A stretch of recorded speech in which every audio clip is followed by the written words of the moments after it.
Within this tutorial, we're going to talk about using the new inbreeding software from Signet. So I say new, we've updated it. We've used some much faster algorithms that take into account the entire pedigree in the calculation of inbreeding values. So they're more accurate than before and actually give you just slightly higher values as well because of the information they take into account.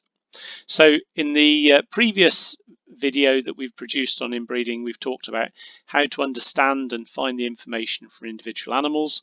Here, we're going to talk about how to work out a mating plan that avoids high levels of inbreeding between different individuals. So if we head up to services and we head to, to inbreeding, there's a sub menu here which is Inbreeding Calculator. You might need to make your screen a little smaller to be able to click on it. So head to Inbreeding Calculator, and this enables you to set up groups of sires to use within your flock. Now we're in Ed Brandt's flock here because he's one of my colleagues, and he's set one up already, I notice.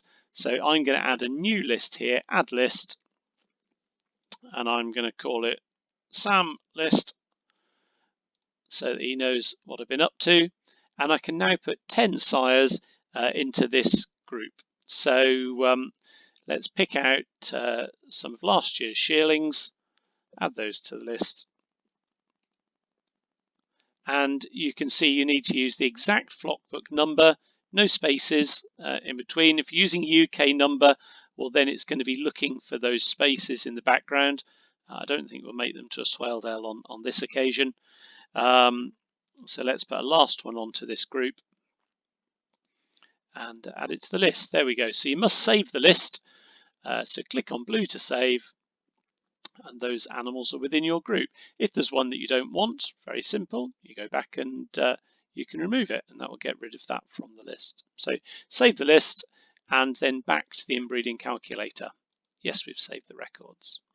So I'm going to click onto my list. So I need to toggle up at the top here to Sam's list, and then it's looking to select females within a certain range. So it's only live females that you own. Might as well go back for the last 20 years because hopefully Ed's up to date with his census and doesn't have lots of old live ewes in the flock that he's actually sold on to someone else. So 123 selected. Scroll down to the bottom. So those are all the live females, and click on Inbreeding Report. And that very simply produces an Excel file with all that information in. Now, you won't be able to see that on this particular screen because this only films in Chrome. But if I head off to our instructions page once again and click on an image, you can see this is the type of information that will be shown. So here's your Excel file. This is the dams along the first column. The sires are listed along the top, and the inbreeding value, if you mated that ewe to that ram, is shown on the spreadsheet accordingly. And then there's the overall average inbreeding value in the far column. So a very quick way to see thousands and thousands of different potential matings, and you can see those that would be close. I'd be avoiding anything that's over sort of 6.5–7% in my plan. That's fine. If you're good with Excel, I suggest something called conditional formatting. In fact, you can just see the little icon in that top corner. If you do that, you can change the colors of the values. And if you use red for high values and green for low values, it will very quickly make them in pretty colors. And for me, that's a really easy way of using that information. So I'm going to go back to the inbreeding calculator. Where was it? It was on here.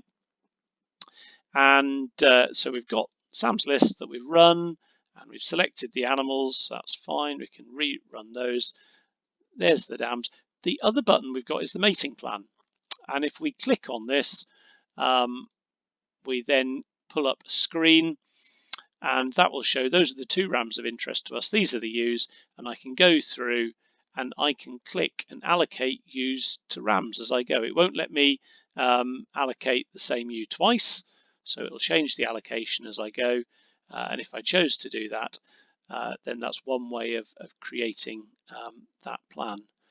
And then if I click on Export Mating Plan, again, it produces me a mating list. And if I headed off to, let's go back to the admin page so you can have a look at it.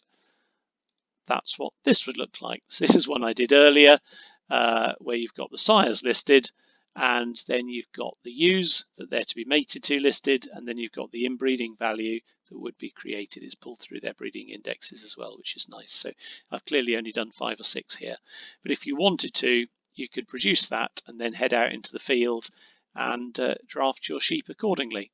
I think most people will probably use the first Excel file to allocate their matings, but there is the mating plan that you can use if you want an extra tool to assist. So there we go, that's the inbreeding software. It's very fast to use, it's very easy to use. If you wanted more information on what the actual inbreeding values mean, well then head back to this technical page and that will give you more information. So if you have any further queries, please give us a shout.